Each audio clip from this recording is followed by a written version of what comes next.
जय माता दी।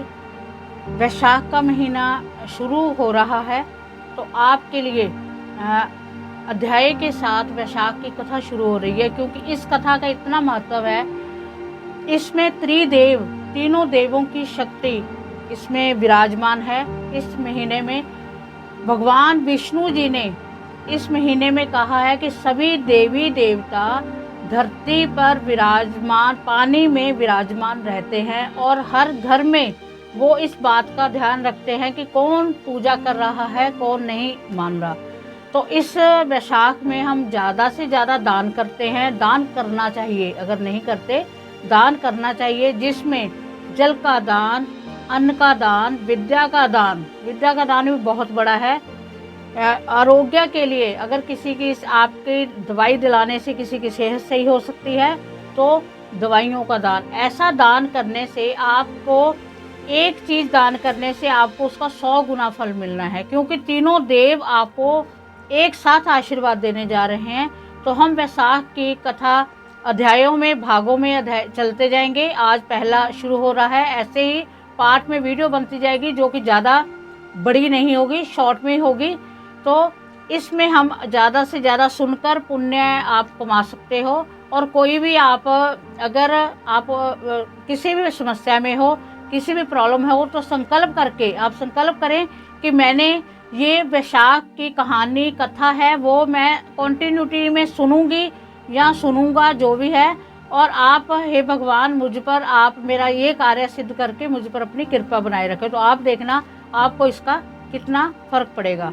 तो हम शुरू करते हैं वैशाख महात्म का पहला अध्याय। सूत जी कहने लगे कि ब्रह्मा के पुत्र श्री नारद जी से राजा अम्बरीश ने पूछा कि हे ब्राह्मण, मैंने सुना है कि वैशाख मास सब मासों में उत्तम है, सो कृपया आप वैशाख मास का महात्म्य विस्तार पूर्वक मुझको सुनाइए।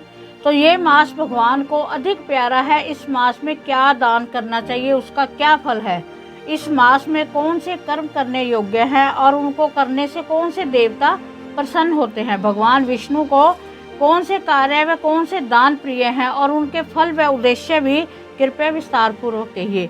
भगवान का पूजन कैसे और किन वस्तुओं से करना चाहिए। नारद जी बोले, हे राजन, सब मासों का वृतांत भगवान ने लक्ष्मी जी से कहा था और मुझको ब्रह्मा जी ने सुनाया था। ये मास विद्याओं में वेद विद्या, मंत्रों में प्रारंभ, वृक्षों में कल्प वृक्ष, गौओं में कामधेनु, नागों में शेष, पक्षियों में गरुड़, देवों में विष्णु, वर्णों में ब्राह्मण, प्रिय वस्तुओं में प्राण, मित्रों में भार्य, नदियों में गंगा, तेजस्वियों में सूर्य, शास्त्रों में चक्र, धातुओं में स्वर्ण, वैष्णवों में शिव, रत्नों में कौस्तुभमणि के समान है। भगवान की भक्ति के लिए मास सबसे उत्तम है। मेष राशि की संक्रांति अर्थात वैशाख मास में जो सूर्योदय से पहले स्नान करता है, उस पर भगवान लक्ष्मी सहित सदा प्रसन्न रहते हैं। वैशाख मास में स्नान करने वाले सब पापों से मुक्त होकर वैकुंठ को जाते हैं। इस मास में सूर्योदय से पहले जो एक बार भी स्नान करके स्नान के निमित्त एक पग भी चलता है, उसको कई अश्वमेध यज्ञों का फल मिलता है। वैशाख मास में बाहर थोड़े से जल से भी स्नान करने से यम आज्ञा से उनके पापों का फल नष्ट हो जाता है। विष्णु भगवान की आज्ञा से वैशाख मास में सूर्योदय से 6 घड़ी तक सब तीर्थों के अधिष्ठाता देवता जल के बाहर मनुष्यों के हित के लिए ठहरते हैं, परंतु इस समय तक भी जो स्नान के लिए नहीं आते, उनको श्राप देकर वे फिर अपने धाम को चले जाते हैं। इसलिए वैशाख मास का स्नान अवश्य करना चाहिए। इस प्रकार वैशाख मास का प्रथम अध्याय का समापन हुआ। तो आप भी स्नान सुबह जल्दी उठकर, वैशाख महीना जो शुरू हो रहा है उसे आज से ही शुरू कर लो। आपका जो दिन है वो सूर्य उदय से पहले आपने स्नान करना है। स्नान का ही इस महीने में बहुत बड़ा महत्व है। और आज के लिए विशेष टिप्स कि जितने दिन वैशाख का महीना चलेगा, उतने दिन आपने भगवान विष्णु, माँ लक्ष्मी के घर में ही आराधना एक मंत्र से, जो मंत्र है ओम श्रीम ह्रीम नमः, ओम श्रीम ह्रीम नमः का जाप करना शुरू कर दो। और पूरा वैशाख महीना आपने इसका जाप करना है, चाहे 9 बारी करो, करना जरूर है। आपको बहुत लाभ मिलेगा।